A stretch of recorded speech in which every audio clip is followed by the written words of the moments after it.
Olá, bom dia, graça e paz. Deus te abençoe nesta quinta-feira, dia 15 de fevereiro. Deus abençoe a tua vida, a tua casa com toda sorte de bênçãos. Que o Senhor derrame das suas bênçãos poderosas sobre a tua vida e o teu lar, em nome de Jesus. Amém?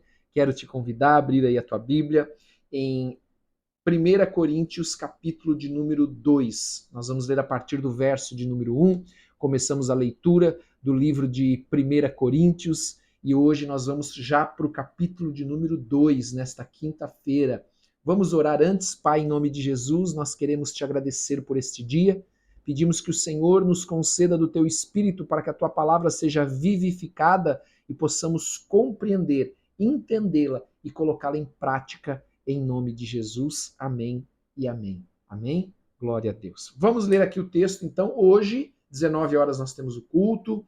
Você é o nosso convidado para juntos adorarmos o Senhor, para juntos participarmos, né, da mesa espiritual que é a palavra de Deus, porque não só de pão viverá o homem, mas de toda palavra que sai da boca do Senhor. Amém? Glória a Deus. Então vamos ler aqui capítulo de número 2, verso de número 1, onde Paulo continua então na sua epístola àquela igreja da cidade de Corinto, dizendo: Eu, irmãos, quando fui ter convosco, anunciando-vos o testemunho de Deus, que é o quê? Jesus Cristo. Amém? Esse crucificado que veio como homem, não o fiz com ostentação de linguagem ou sabedoria. Ouça, ele não veio trazer nenhum tipo de ostentação, né? Ostentação fala, né, de um discurso bem elaborado, de uma linguagem extraordinária, de uma sabedoria humana, não.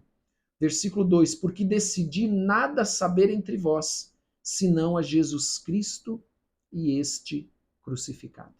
Essa era a mensagem de Paulo quando ele foi a esses irmãos em Coríntios, a cidade de Corinto, né?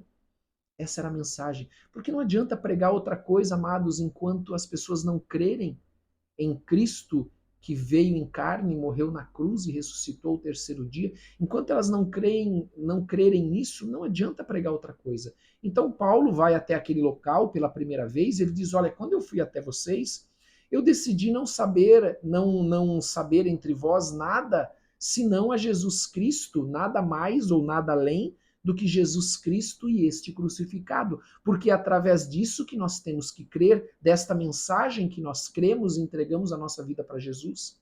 Não há outra mensagem, não há outro caminho para a salvação. Então a primeira coisa, o primeiro passo é crer em Jesus, e foi isso que Paulo fez. E ele conta aqui que ele foi em fraqueza, temor e grande tremor que eu estive entre vós. Por que Paulo fala isso? Paulo fala isso porque ele chega em Corinto após ele ter sido espancado em Filipos. Amém? Amém? O evangelho que Paulo pregava, amados. O evangelho que Paulo pregava não trazia riqueza para ele. O evangelho que Paulo pregava trazia perseguição, prisões, surras, apedrejamentos.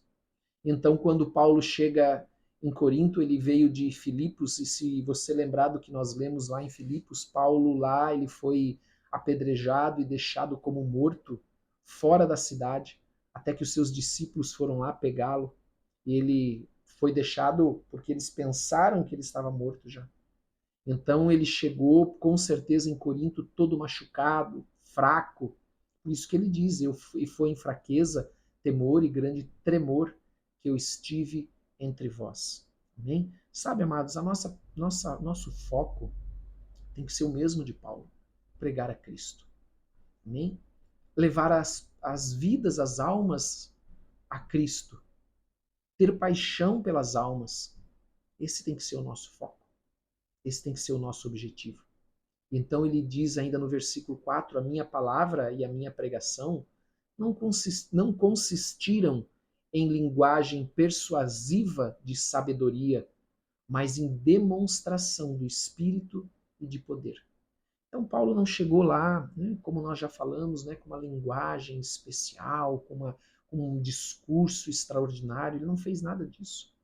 Ou com uma sabedoria acima, né, da média, nada disso. Ele chegou lá para pregar a Cristo e ele não fez nada além de pregar a Cristo com demonstração do Espírito e de poder.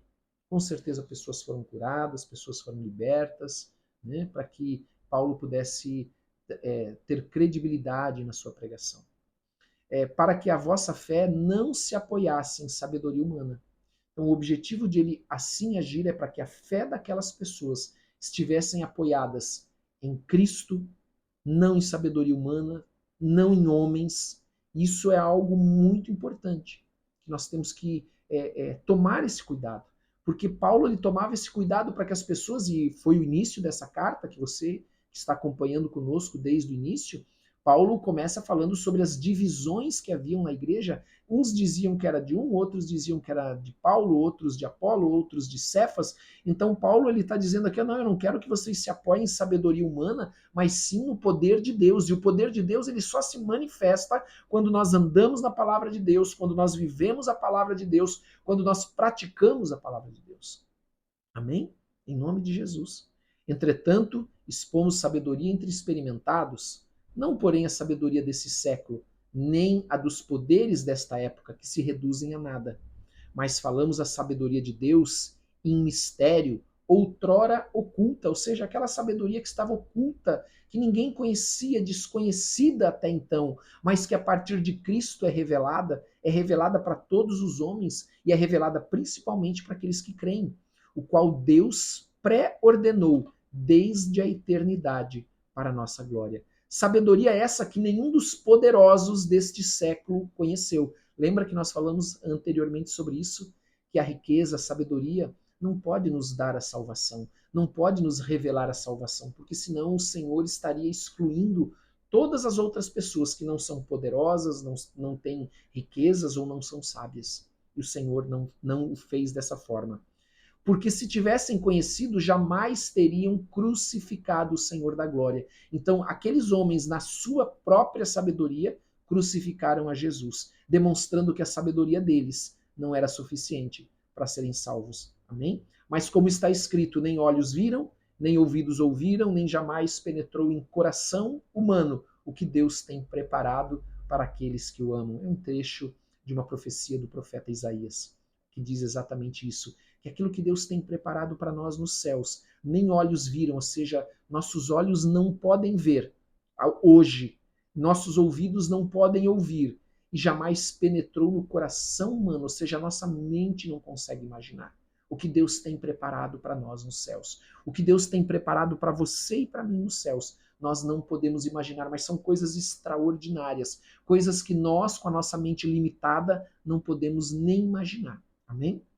Nem imaginar. Eu não sei quanto a você, mas eu quero estar nos céus com o Senhor, em nome de Jesus. Amém? Todos os dias, no dia que se chama hoje, nós temos que nos dedicar a Deus, andar no seu caminho, na sua palavra, não nos desviarmos nem para a direita nem para a esquerda, mas andarmos firmes na sua palavra. Amém? Agora ele continua ainda no versículo 10 dizendo assim, mas Deus nolo revelou pelo Espírito, porque o Espírito a todas as coisas perscruta, até mesmo as profundezas de Deus, porque qual dos homens sabe as coisas do homem, senão o seu próprio espírito que nele está? Então o espírito que está no homem sabe das coisas daquele homem, do homem. Assim também as coisas de Deus ninguém as conhece, senão o Espírito de Deus. Ora, nós não temos recebido o Espírito do mundo, e sim o Espírito que vem de Deus. Olha que tremendo, amados. Nós somos templo do Espírito Santo. O Espírito Santo habita em nós por meio de Jesus Cristo. Porque a palavra de Deus diz que quando Jesus ele ressuscitou, o Pai enviou o Espírito Santo Consolador para estar conosco. Para que conheçamos o que por Deus nos foi dado gratuitamente. Então é o Espírito Santo quem revela para nós. É o Espírito Santo quem dá a revelação da sua palavra, que vivifica a sua palavra, que mostra para nós aquilo que Deus quer de nós, aquilo que Deus tem para nós. A sua palavra é revelada, as suas promessas são reveladas. Por isso que às vezes nós vemos que tem pessoas que dizem assim, pastor, eu leio a Bíblia, ou eu leio a Bíblia, eu não entendo nada. Não entende porque não nasceu de novo, não foi regenerado, o Espírito Santo não habita ainda dentro dessa pessoa. Mas a partir do momento que ela entregar a sua vida, o Espírito Santo vai passar a habitar dentro dela e ela vai poder agora compreender as coisas de Deus, porque o Espírito de Deus que conhece o coração de Deus, ele vai estar em nós também. E ele está em nós também. Disto também falamos, versículo 13, não em palavras ensinadas pela sabedoria humana, mas ensinadas pelo Espírito, conferindo coisas espirituais com espirituais. Ora, o homem natural não aceita as coisas do Espírito de Deus, porque lhes são loucura, e não pode entendê-las, porque elas se discernem espiritualmente. Veja, o homem natural que ele diz é o homem que não é convertido. Não está dizendo que ele não percebe os erros dos cristãos, não, ele vê, mas o que ele não sabe é desta vida do Espírito que está dentro do cristão, que está disponível para todo cristão, para todo aquele que quer andar no caminho do Senhor. Porque ele só vai experimentar isso no dia que ele entregar a sua vida, no dia que ele reconhecer Jesus como seu único e suficiente Senhor e Salvador. Então, a partir desse dia, ele vai começar a compreender as coisas espirituais, as coisas que ele não compreendia anteriormente. Então, a partir desse momento, tudo vai transformar na vida dele, assim como nós. Amém? Por isso que nós não devemos julgar, porque um dia nós já fomos assim também. Um dia nós também compreendíamos as coisas espirituais. Mas agora, por causa do Espírito, nós compreendemos. Isso não deve nos dar nenhum tipo de orgulho e fazer com que nós achemos melhores do que os outros, mas nós devemos ter compaixão e amor pelo próximo. Versículo 15: o homem, porém, o homem espiritual, julga todas as coisas, mas ele mesmo não é julgado por ninguém. Veja, não estou dizendo que o homem que não é convertido, o homem natural, não vê o erro daqueles que dão um mau testemunho como cristãos. Claro que eles veem, mas ele não está falando disso, ele está falando das coisas espirituais, do Espírito de Deus, que somente aquele que tem, que experimenta, sabe ou melhor, tem essa experiência, né? Por causa do Espírito Santo. Pois quem conheceu a mente do Senhor que o possa instruir? Agora, olha que tremendo que diz a palavra. Nós, porém, temos a mente de Cristo. Então, como nós temos a mente de Cristo, porque o Espírito Santo habita em nós, nós temos a mente do Senhor, porque o Espírito Santo habita em nós temos como conhecer, saber a sua vontade, o que ele quer. Amém? E que o homem natural, o homem que não é convertido, não consegue compreender, porque ele não tem o Espírito Santo para revelar a mente de Cristo, revelar a sua palavra e a sua vontade também. Por isso que ele não compreende nem a palavra e nem a vontade de Cristo. Amém? Vamos orar, eu quero convidar você nesta manhã a fechar os teus olhos, nós vamos orar agora, nesta quinta-feira, lembrando que hoje, 19 horas, nós temos o nosso culto, aonde nós vamos adorar a Deus, vamos receber a palavra do Senhor, o pão que vem dos céus, em nome de Jesus, porque não só de pão viverá o homem, mas de toda a palavra que sai da sua boca. Feche os teus olhos, vamos orar. Pai, em nome de Jesus, nós queremos nos prostrar diante do Senhor nesta manhã. Pai, nós queremos orar por aqueles que estão à nossa volta, aqueles que não te conhecem, aqueles que precisam de um encontro com o Senhor. Nós queremos interceder pela vida deles para que entre a salvação na sua casa, na nossa casa, se for o caso, entre a salvação e alcance a todos, em nome de Jesus. Nós pedimos a Deus que o teu Espírito Santo de Deus, seja bem-vindo. Espírito Santo de Deus, vem encher as nossas vidas, vem encher a nossa lâmpada com azeite fresco, vem encher o nosso odre de vinho novo. Espírito Santo, vem convencer aqueles pelo qual nós estamos intercedendo nesta manhã, o marido, a esposa, os filhos, nora, genro, o próximo, os colegas de trabalho, amigos, parentes, irmãos. Vem convencê-los, Espírito Santo, tem um encontro com eles. Convence-os do pecado, da justiça, do juízo.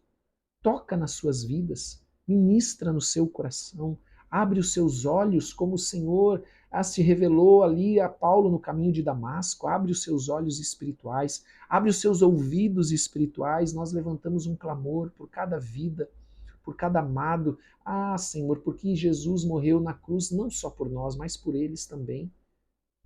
Nós não podemos esquecer disso. Jesus, ele não morreu só por mim e por você. Ele morreu por todos. A palavra do Senhor diz que Deus amou o mundo de tal maneira que deu seu Filho unigênito, para que todo aquele que nele crê não pereça, mas tenha vida eterna.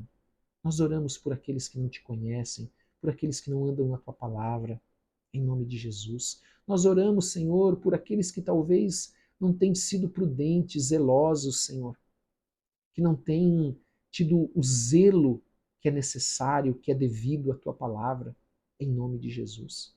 Nós oramos para que entre a salvação no lar, em cada família, em cada coração, em nome de Jesus Cristo, porque somente por meio desse nome nós podemos ser salvos.